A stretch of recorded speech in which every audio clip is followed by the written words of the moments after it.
Fabulous morning, and we're going to head down to the beach. Little account that I want to share. Look at that.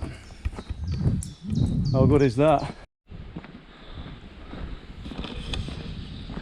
Incidentally, on way down here, it might be worth touching on the fact that there's lots of stories about this location, and they say that there's a tunnel leading from Danesdyke to the Priory.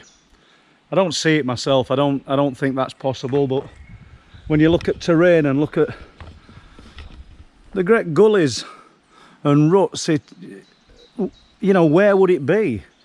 It would have been discovered by now if there is one. And on that note then, we'll pick it up in a bit.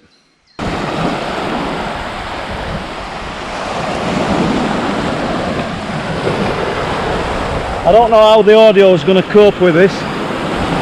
Probably not very well.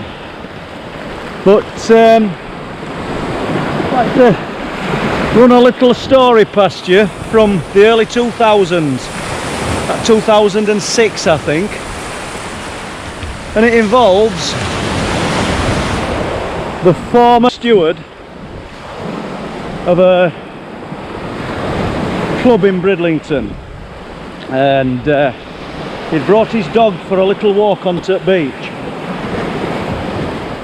Need to stress it one night time when he brought his dog, but for the purpose of this we have to have a bit of daylight, otherwise I may as well have filmed it in my front room in dark. So he's taking his dog down.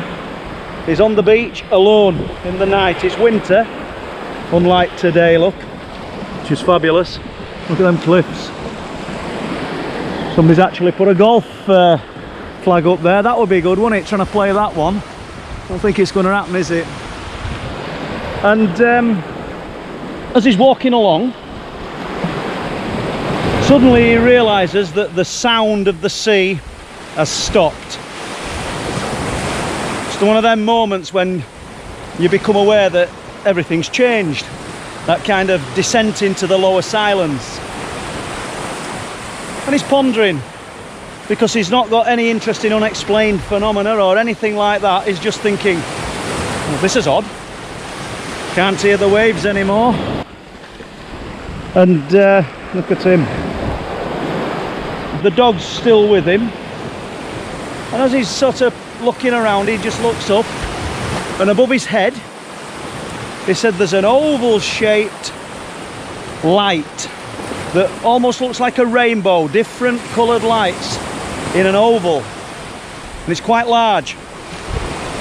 And he's studying this light, trying to work out what he's actually looking at. Obviously the light's responsible for this descent into the lower silence that he's experiencing, this bubble of strangeness.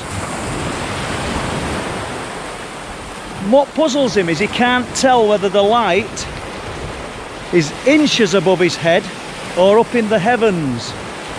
And he gets on his tiptoes and reaches up. Look at that maniac, he's off again. Look, oh, we're doing it. There we go. Oh, it's just full of life, isn't he? Not me, come on. And he reaches up onto his tiptoes and he's trying to touch this light. And obviously, he can't touch it. I said obvious, and we don't know, do we?